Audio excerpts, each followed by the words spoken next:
இப்போ இது சிம்மில் போட்டுடலாம், அதனால ஒன்றும் இல்லை. இப்போ வந்து நம்ம மாவு ரெடியாக இருக்குது. வாங்க புளிஞ்சிக்கலாம். இந்த மாதிரி சேர்த்து பிடிச்சிக்கோங்க.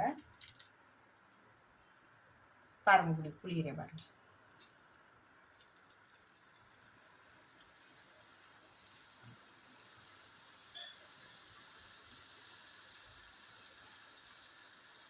மாவு கம்மியாக வச்சுக்கோங்க, கொஞ்சம் நிறைய வச்சுட்டேன் நான் மாவு.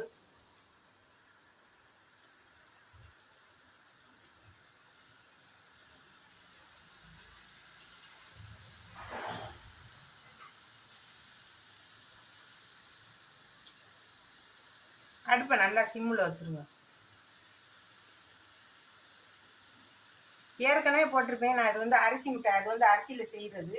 இது வந்து வெறும் உளுந்து தான், கொஞ்சோண்டு தான் அரிசி, இந்த உளுண்டு தான் போடணும் அரிசி.